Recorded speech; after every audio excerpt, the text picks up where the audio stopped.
December மாதம் 22ஆம் தேதி மும்பையில் ஒருத்தர் கைது பண்ணார். அப்துல்லா காதர் அப்படின்னு சொல்லிட்டு ஒரு 1.5 கோடி ரூபாய் கஞ்சா அவர்கிட்ட இருக்கு. அப்போ அவருக்கு எங்கேருந்து கஞ்சா வந்துச்சு அப்படின்னு எல்லப்பா பட்டேல் அப்படின்னு ஒருத்தர் காட்டுறாரு. பெங்களூர்ல 3 இடத்துல அவர் தொழிற்சாலையை வச்சிருக்காரு. என்ன தொழிற்சாலை?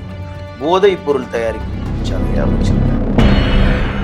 எந்த வகையில நம்ம எவ்வளோ டைட் பண்ணாலும் எல்லா வகையிலையும் கஞ்சாவை எல்லா மெத்தட் எல்லா மோட்லையும் கொண்டு வரான். இந்த 500 மூட்டையில் 5 மூட்டை எப்படி கண்டுபிடிக்க முடியும்? மகாராஷ்டிரா மாநில போதைப் பொருள் பெங்களூருக்குள்ள ஒரு 3 தொழிற்சாலையை மூடுறதா எவ்வளவு பெரிய அவமானம். இந்தியாவோட ஹப்பாவே கஞ்சாவுக்கு பெங்களூரா பேசு பொருளா ஆயிடுச்சு.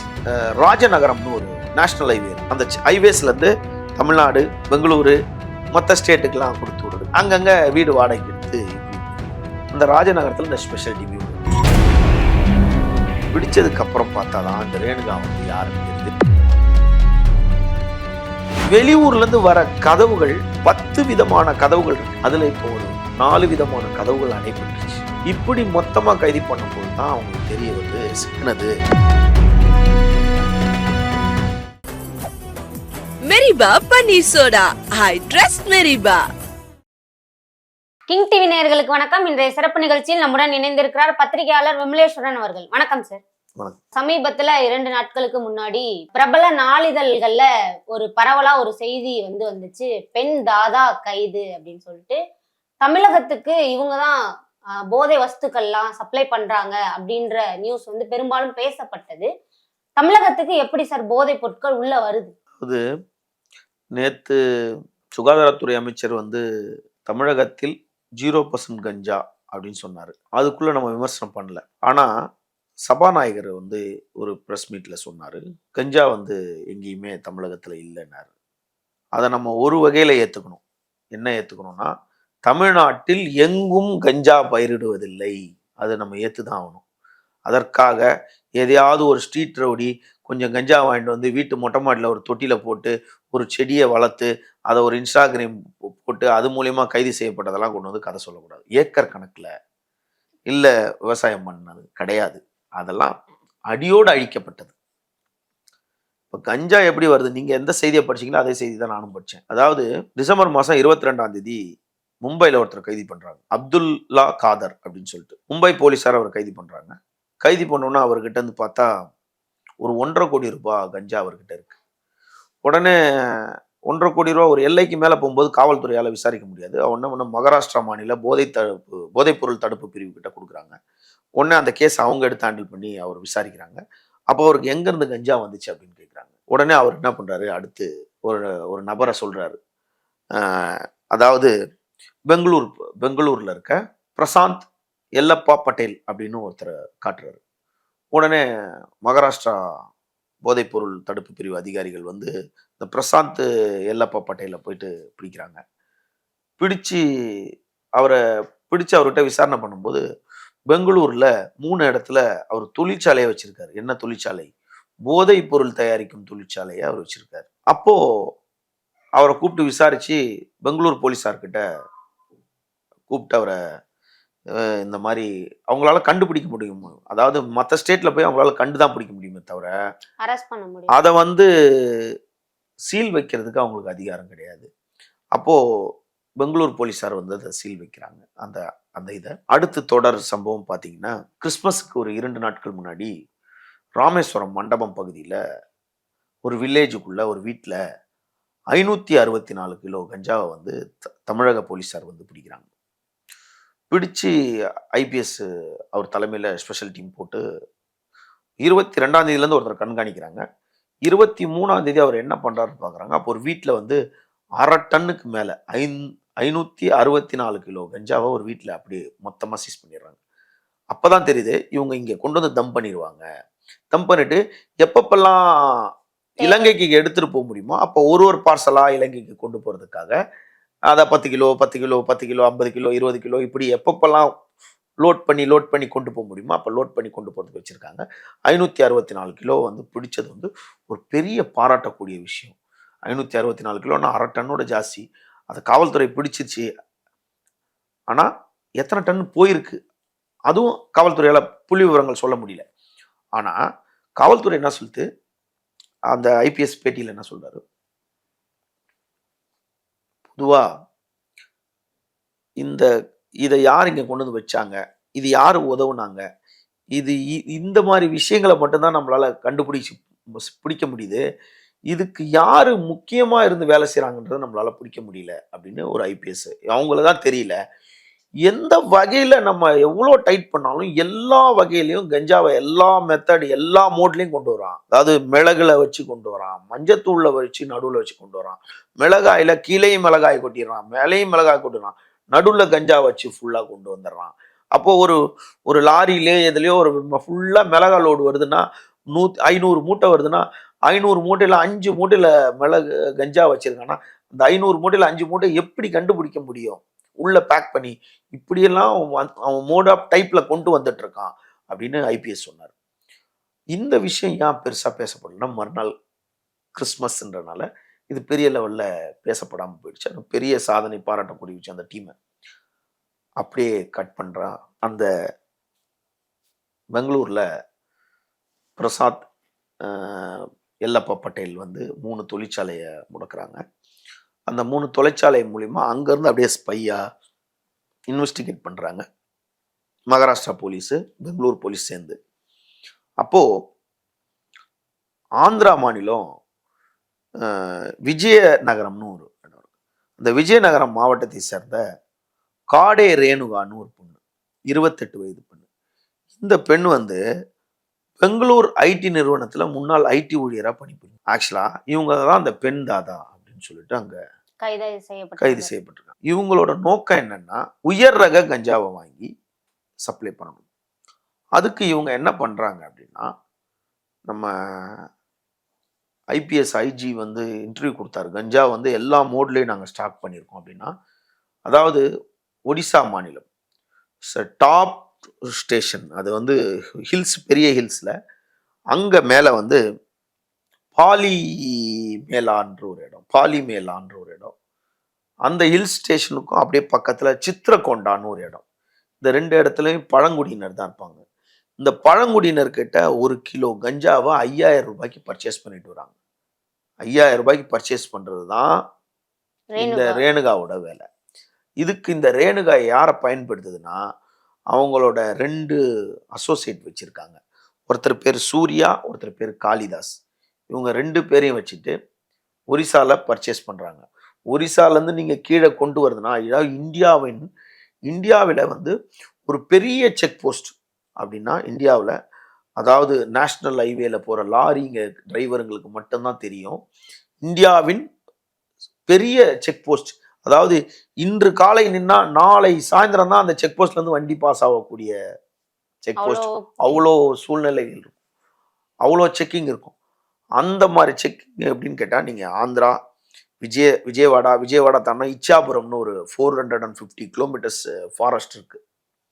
அந்த 450 கிலோமீட்டர்ஸ் ஃபாரஸ்ட்டை தாண்டினோட தான் இச்சாபுரம் செக் போஸ்ட். அந்த இச்சாபுரம் செக் போஸ்ட்டை தாண்டினோட தான் நீங்க புவனேஸ்வருக்குள்ளேயே போக முடியும்.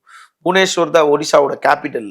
புவனேஸ்வர்ல இருந்தா நீங்க இந்த பக்கம் பூரி, இந்த பக்கம் கோனாருக்கு, அப்படியே புவனேஸ்வர் அந்த பக்கம் ஃபுல்லா அது வந்து கோயில் மாநிலம், முழுக்க முழுக்க கோயில்கள் தான் இருக்கும். அப்படியே கல்கட்டா நீங்க இந்த அங்கிருந்து இந்த செக் போஸ்ட் எல்லாம் கடந்து கொண்டு வர்றதுக்கு தான் இந்த சூர்யா காளிதாஸோட வேலை. இவங்களுக்கு 2 டிரைவர்ஸ் இருக்காங்க.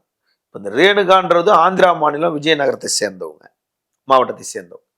ஆனா இவங்க 2 பேரும் சூர்யா காளிதாஸ், இவங்களுக்கு 2 டிரைவர்ஸ். அவங்க பேர் என்னன்னு கேட்டா மதன்குமார் நாகமுத்து. இவங்களுக்கு வந்து 2 காரு, ஒரு எக்ஸ்யூவி காரு, ஒரு வெர்ஷா காரு, 4 பைக்கு. இவங்க என்ன பண்றது, இதெல்லாம் கொண்டு வந்து அப்படியே மொத்தமா கொண்டு வந்து இவங்க ஆந்திரால எல்லாத்தையும் வாங்கிட்டு, இந்த ஆந்திரா மாநிலத்துல என்ன பண்றாங்க, பயக்கராவ்பேட்டைன்னு ஒரு இடம் இருக்கு. பயக்கராவ்பேட்டை பக்கத்துல வந்து நரசிப்பட்டணம்னு வாங்க. அங்க பக்கத்துல பெரிய ஊர்னா சாலூர்னு ஒரு ஊர். இந்த இடத்துல இங்க வந்து கர்நாடகத்துல இவங்க பர்ச்சேஸ் பண்ணிட்டு இங்க பர்ச்சேஸ் பண்ணிட்டு போறாங்க. போயிட்டு இந்த சூர்யா காளிதாஸை வச்சு நரசிம்மப்பட்டணத்துல, அதாவது பெங்களூர்ல இவர்கிட்டையும் கொஞ்சம் பர்ச்சேஸ் பண்றாங்க. அங்க இருந்தும் ஒரிசால இருந்து வாங்கிட்டு வராங்க. இவங்க என்ன பண்றாங்க, நரசிம்மப்பட்டணத்துல ஒரு வீடு வாடகைக்கு எடுத்துறாங்க. வீடுக்கு வாடகை எடுத்து இந்த சூர்யா காளிதாஸ் மூலியமா அதை வந்து தனித்தனியா ரகங்களை பிரிக்கிறாங்க. உயர் ரகம், இந்த ரகம் அப்படின்னு பிரித்து பார்சல் பண்ணி இதை வந்து ஸ்டேட் வைஸாக கொடுத்துட்றாங்க.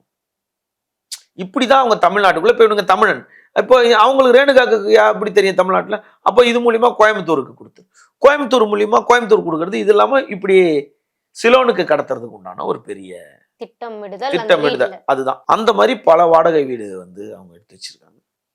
இப்போ அந்த காவல்துறை வந்து அந்த பிரசாந்த் எல்லப்ப பட்டேலை பிடிச்சதுக்கு அப்புறம் காவல்துறை நோட் பண்ணிட்டே இருக்கு. பெங்களூர் போலீஸ் பெரிய அவமானம் இல்ல, மகாராஷ்டிரா மாநில போதைப் பொருள் வந்து பெங்களூருக்குள்ள வந்து ஒரு 3 தொழிற்சாலையை மூடுறதா எவ்வளவு பெரிய அவமானம். அப்ப பெங்களூர் போலீஸ் இப்போ தன்னை தன்மானத்தை விட்டு கொண்டு அசிங்கத்தை துடைத்து கொண்டு உடனே வந்து கஞ்சாவை கொடுக்கும். அதாவது இந்தியாவோட ஹப்பாவே கஞ்சாவுக்கு வந்து பெங்களூரா பேசு பொருளா ஆயிடுச்சு.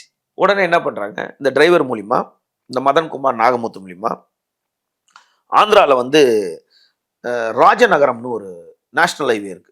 அந்த ராஜநகரத்துல வந்து அங்கிருந்து அந்த ஹைவேஸ்ல இருந்து தமிழ்நாடு, பெங்களூரு, மற்ற ஸ்டேட்டுக்கெல்லாம் கொடுத்து விடுறது, அங்கங்க வீடு வாடகைக்கு எடுத்து இப்படி பிரிக்கிறது மாதிரி. அந்த ராஜநகரத்துல இந்த ஸ்பெஷல் டீமே உங்களை பிடிச்சிட்டாங்க. பிடிச்சதுக்கு அப்புறம் பார்த்தாதான் இந்த ரேணுகா வந்து யாருன்னு தெரியுது. இது முன்னாள் ஐடி ஊழியர், 28 வயசு ஆச்சு. இந்த 4 தமிழ் ஆளுங்களை வச்சுக்கிட்டு இந்த ஃபுல்லா மொத்தம் 7 பேர் அரெஸ்ட் பண்றாங்க. 7 பேர் அரெஸ்ட் பண்ணதோ 7 பேர் உதவிடணும், இவங்க இலங்கைக்கு கடத்துறது தான் இவங்களோட. இப்போ ஒரு பானை சாப்பாடு வடிக்கும் போது ஒரு 4-5 அரிசி அந்த அடுப்பு உள்ளே விழும். அந்த மாதிரி சில்லறை வணிகங்கள் தான் மற்ற திருச்சி, மதுரை இங்கெல்லாம் கொஞ்சம் கொஞ்சம்ன்றது. அப்போ பெரிய சோத்து சட்டி எங்கே போயிடுது, இலங்கைக்கு போயிடுது. அப்போ அதை வந்து பிடிக்கிறாங்க. இது எல்லாம் பார்த்தீங்கன்னா 20ஆம் தேதியிலேருந்து 27 கொட்டுக்குள்ள இவங்க எல்லாரையும் பெருசா கைது பண்ணிருக்காங்க. அப்போ சென்னை தமிழ்நாட்டுக்குள்ள கஞ்சா பயிரிடுவது இல்லை, இது மாற்றுக்கிறதே கிடையாது, பயிரிடுவது கிடையாது, முடியாது. அப்போது வெளியூர்ல இருந்து வர கதவுகள் 10 விதமான கதவுகள் இருக்கு. அதுல இப்போ ஒரு 4 விதமான கதவுகள் அடைபட்டுருச்சு. அதுல ஒரு கதவு வழியை தான் பெங்களூர்ல இருந்து வர கதவை அடைச்சிட்டாங்க. இன்னொரு தமிழ்நாட்டுக்குள்ள இலங்கைக்குள்ள இருந்து தாண்டி போறத அதை ஒரு கதவு அடைக்கிறாங்க. ஆந்திரா மாநிலம் ராஜநகரத்துல இருந்து வரதையும் பிடிக்கிறாங்க. ஓகேங்களா? அப்போ இந்த பயங்கரப்பேட்டை, நரசிம்மப்பட்டினம் இங்கெல்லாம் இந்த மாதிரி யார் வீடு வச்சு இது பண்றாங்க, இப்படி கொஞ்சம் கைது பண்றாங்க. இப்படி மொத்தமா கைது பண்ணும்போது தான் அவங்களுக்கு தெரிய வருது, சிக்கினது 55 கோடியே 88 லட்சம் ரூபாய்க்கு போதைப் பொருள், அதாவது கஞ்சா. போதைப் பொருள் மொத்தமா 55 கோடியே 88 லட்சம் ரூபாய்க்கு. இதுல வேடிக்கை என்னன்னா 4 கிலோ 100 கிராம் மெத்தபெட்டமைனும் அதுல மாட்டியிருக்கு. 17 லிட்டர் ரசாயனமும், அந்த போதைப் பொருள் தயாரிக்கிற ரசாயனமும் மாட்டியிருக்கு. இதோட ஒட்டுமொத்த மதிப்பு வந்து 55 கோடியே 88 லட்சம், 56 கோடி ரூபா மதிப்புன்றாங்க. கர்நாடக உள்துறை அமைச்சர் வந்து பரமேஸ்வரன் நினைக்கிறேன், அவர் வந்து ஒரு பேட்டி கொடுத்தாரு, உறுதி செய்துட்டார், உண்மைதான், கைது பண்ணது உண்மைதான்.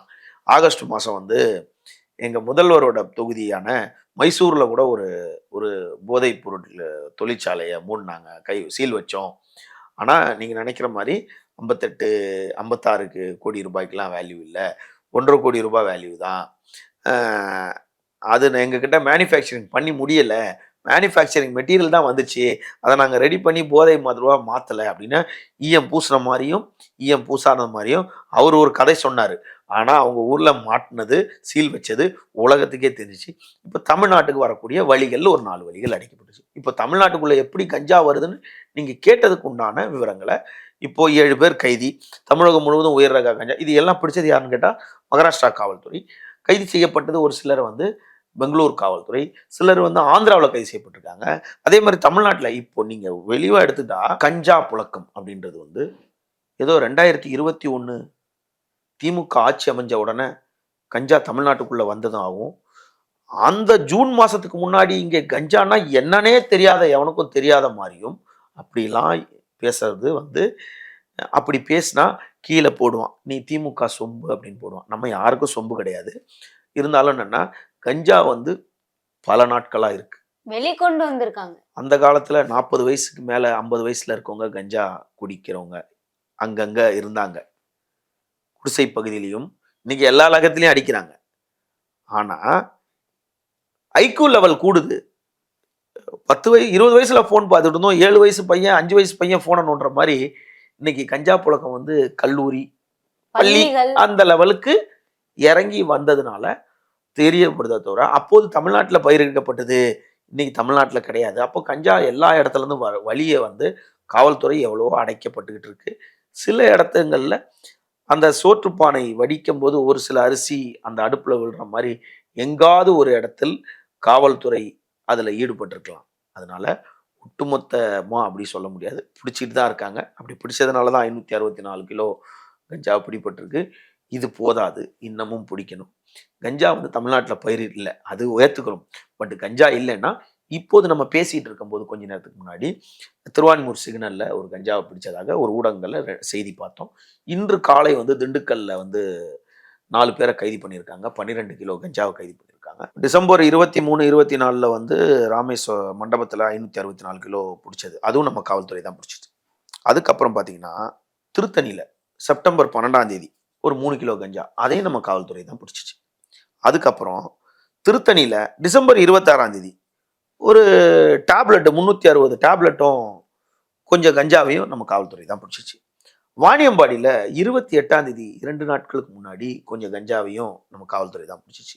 நாகப்பட்டினத்தில் 2 நாட்களுக்கு முன்னாடி கொஞ்சம் கஞ்சாவையும் நம்ம காவல்துறை தான் பிடிச்சிச்சு. திருச்சியில் ரயில்வே ஸ்டேஷன் பக்கத்தில் இருக்க ஒரு ஹைவே ஹோட்டலில் 4 கிலோ கஞ்சாவை 2 நாள் முன்னாடி பிடிச்சதும் நம்ம காவல்துறை தான் பிடிச்சிச்சு. கோயம்புத்தூரில் கஞ்சாவையும் போதை மாத்திரையும் 3 நாட்கள் முன்னாடி அதுவும் நம்ம காவல்துறை தான் பிடிச்சிச்சு. அது இல்லாமல் கோவில்பட்டியில் 3 நாட்களுக்கு முன்னாடி 1 கிலோ 100 கிராம் கஞ்சாவையும் நம்ம காவல்துறை தான் பிடிச்சிச்சு. நான் இப்ப சொன்ன மாதிரி இன்று காலை திண்டுக்கல்ல நேத்து கைது செய்யப்பட்டதும் நம்ம காவல்துறை தான் பிடிச்சிச்சு. தற்போது திருவான்மூர்ல கைது, அது காவல்துறை. அப்போ காவல்துறை அதை பண்ணிக்கிட்டு தான் இருக்கு. ஆனால் முற்றிலும் ஒழிக்கணும் அப்படின்னு எல்லாரும் எதிர்பார்க்கறாங்க. முற்றும் ஒழிக்க முடியும் அப்படின்னு ஒரு டாஸ்கா எடுத்துக்கிட்டு அது முற்றும் ஒழிச்சாங்கன்னா அந்த நல்ல பேர் அரசுக்கு தான் போகும். எதிர்கால சந்ததியினர் போதை இல்லாம ஒரு போதை இருக்கு, ஒரு போதை அரசால் இருந்தாலும் இன்னொரு போதை வந்து யாரும் விரும்புறதில்ல. அடுத்தடுத்த போதைகள் வருது, மாத்திரை, ஊசி, ஸ்டாம்பு, இது மாதிரி இதெல்லாம் வந்து எங்கெந்தோ ஒன்று ஒன்றா வந்துட்டு இருந்துச்சு. இந்த கஞ்சான்றது அடியோடு ஒழிச்சால் மட்டும்தான் இதுக்கு தீர்வு. இப்படிதான் தமிழகத்துக்குள்ள கஞ்சா வருது. இதுவரை தமிழகத்துக்குள்ள எப்படி கஞ்சா வருது அப்படின்றத டீட்டெயிலா எக்ஸ்பிளைன் பண்ணதுக்கு நன்றி சார். மெரிபா பன்னீர் சோடா, ஐ ட்ரஸ்ட் மெரிபா.